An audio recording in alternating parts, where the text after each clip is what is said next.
Hello, children. I hope you've had a good long weekend, and you've enjoyed the weather. On Saturday, it wasn't too good. Yesterday, on Sunday, at all. But I hope you've enjoyed it and you've had a chance to relax. Today, we're going to continue writing our story, your wishing story. We're going to move on to part 3. But before we do that, I just wanted to show an example from Thursday of one of the children's writing in my class. It's fantastic. I'm just going to read it to you. One day, Lucky was out chopping wood. Then all of a sudden, she spotted a leopard with spectacular sparkling silver spots who seemed in distress. The leopard looked up at Lucky with puffy eyes, while her tears flowed like rivers. When she whimpered, it sounded like the wind howling. Lucky could see that the leopard was shaking like a leaf and wondering why. As Lucky slowly stepped close to the leopard, she looked down and noticed one of her paws was caught in a hunter's trap. Lucky felt pity for her and wanted to help, so she did. She calmed her down by stroking her gently. After that, she found a good strong stick and opened the trap. As quick as a flash, Lucky got a bandage from home, put it on the leopard's bleeding paw, and set her free. Now, as you can see, that piece of writing is littered with fronted adverbials with the comma. One day. We've got one day. We've got, where are we? We've got as quick as a flash. We've got after that. And this was one of the fronted adverbials that you practiced with your sentences in an activity last week. So this child has put that into use brilliantly. I've also got some expanded noun phrases. Who seemed in distress. We've got some similes, shaking like a leaf, tears flowed like rivers, and that's what we were looking at, figurative language, in our last piece of writing. So the child's incorporated that as well, so it's absolutely fantastic. Well done. I obviously can't say your name out on YouTube, but you know who you are. Brilliant. Well done. So just moving on from that, I still had children last week writing the parts of the story where the character was struggling what to wish for, or they made their wish, and we haven't come to that part yet. All we've done is introduce our main character as being poor and given a bit of background, like where they're from, what they do, and then they catch the king or queen of a species. That's the only part that we've got to. Then they let that king or queen go, and your story should have stopped there on Thursday.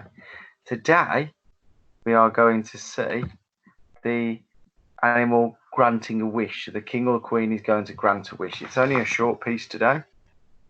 I was going to add more on, but I thought, no, we'll take it in little steps. So please do not write too much. So today, I'll use a different colour. We're concentrating on this part. So in the story of the king of the fishes, the king of the fishes granted a wish, told the main character to come back at a certain time, and the wish would be granted.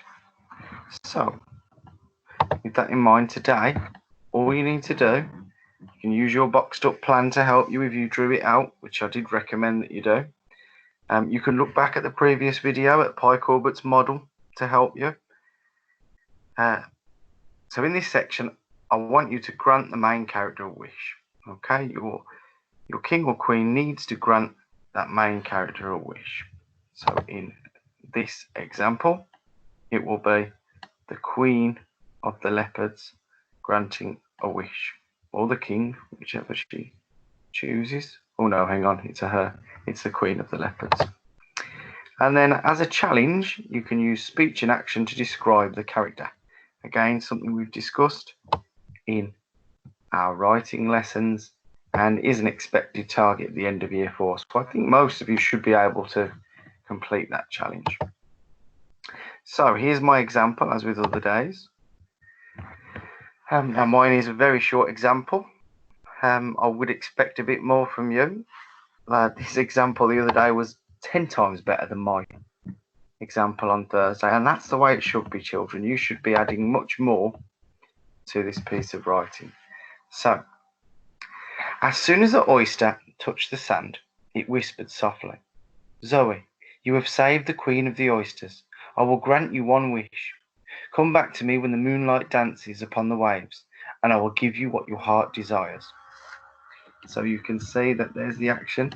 As the oyster touched the sand, because Zoe had just laid it on the seabed, it whispered softly.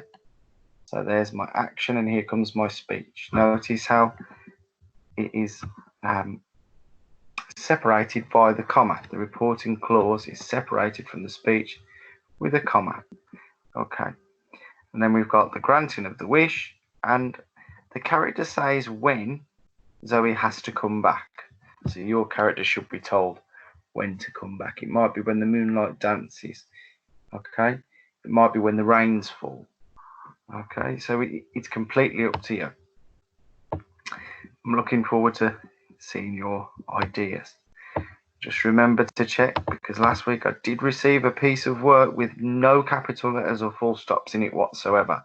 It is really important, children, that you're reading your work and you're checking it, just as you would be in class. So, have you remembered your full stops? And are there capital letters after these full stops? Today we've got, have you remembered the comma after your fronted adverbials? And is your speech correctly punctuated? Is what the character says in speech marks? And have you got a comma to separate your reporting clause? Okay, I look forward to reading your examples, children. Good luck with it. Remember, use your imagination. Enjoy it. I'll see you tomorrow. Bye-bye.